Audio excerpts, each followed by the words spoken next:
ఏంటి మీ భాష, మీ డిక్షన్ ఇంత బాగుండడానికి ఏంటి రీజన్ ఏంటి? ఏం చెప్తా,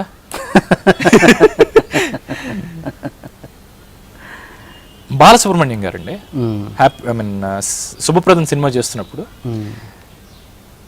నీ మాట నీ భాష రెండు చాలా అద్భుతంగా ఉన్నాయి, నువ్వు ఏదో ఒక రోజు హైట్స్కి వెళ్తావని ఆయన దీవించారండి మనస్ఫూర్తిగా.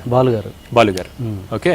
నేనేం గాయకుడిని కాదు, బట్ స్టిల్ ఆయనతో కలిసి యాక్ట్ చేశాను ఆ సినిమాలో. ఆయన ఇంట్రడ్యూస్ చేస్తూ ఒక పాటలో ఆయనతో పాటు చేసి you know I had some time with him.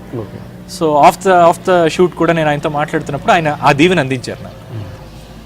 Muralimohan గారు ఒకరోజు నేను అదే ఈటీవీకి చేస్తున్నా అని చెప్పా కదా, అప్పుడు జడ్జిగా వెళ్ళినప్పుడు వంశీ అర్జెంట్గా నువ్వు రా అని చెప్పి రామోజీ ఫిల్మ్ సిటీలో నేను హోటల్ రూమ్లో ఉన్నాను, ఒక ఫ్లోర్కి రమ్మన్నారు. ఫ్లోర్కి రమ్మంటే 3 కుర్చీలు ఉన్నాయి, 4వ కుర్చీ ఖాళీగా ఉంది, కూర్చో అన్నారు. ఒకవైపు దాసనారాయణరావు గారు, ఒకవైపు భాషా డైరెక్టర్ సురేష్ కృష్ణ గారు, మురళీమోహన్ గారు. దాసరి గారు మన ప్రోగ్రామ్ అప్పుడప్పుడు చూస్తూ ఉంటారు, నీ వాయిస్ ఆయనకి చాలా ఇష్టం, నేను ఒకసారి పిలిపించమన్నారంటే నేను అప్పుడు వెళ్ళాను అనమాట. ఓకే.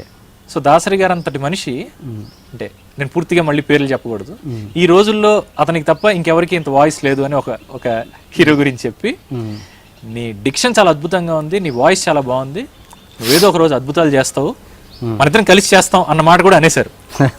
అంటే అది ఎప్పుడవుతుందో నాకు తెలియదు దాసరి గారితో, but people do like me. Okay, నా వాయిస్ అది ఇక్కడ రాసిపెట్టి ఉందేమో నాకు తెలియదు, నేనేమి దాని మీద కోచింగ్ తీసుకోలేదు, నా వాయిస్ నాకు ఎలా ఉంటుందో నాకు తెలియదు. ఏంటి దానికి పర్టికులర్ ఎక్సర్సైజ్ ఏమైనా చేస్తున్నారా? ఏం లేదండి, నేనేం చేయలేదు. అంటే చిన్నప్పుడు శ్లోకాలు చదవడం వలన అవి ఇప్పటికీ ఉంటాయండి, పొద్దున్న లేస్తే సంధ్యావందనం చేసుకుంటా, సో శ్లోకాలు ఉంటాయి నోటి నుంచి. Okay okay.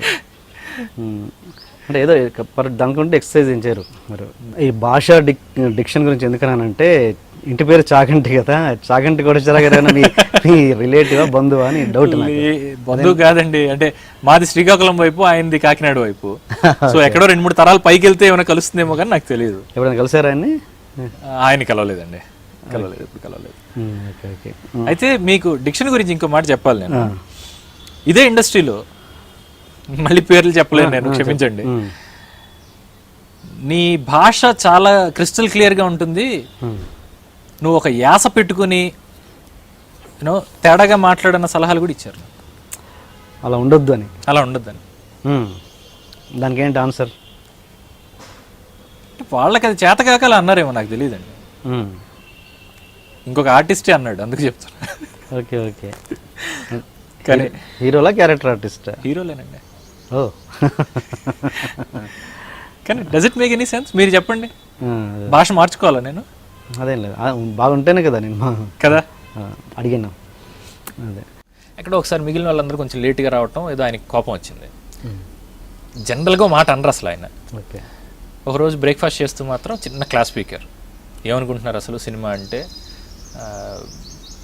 ఎంత ఎఫర్ట్ వెళ్తుందో తెలుసా, లేట్గా రావటం ఏంటి, డిసిప్లిన్ లేదా అని అంటూ ఉన్నప్పుడు నాకున్న సాటిస్ఫాక్షన్ ఏంటంటే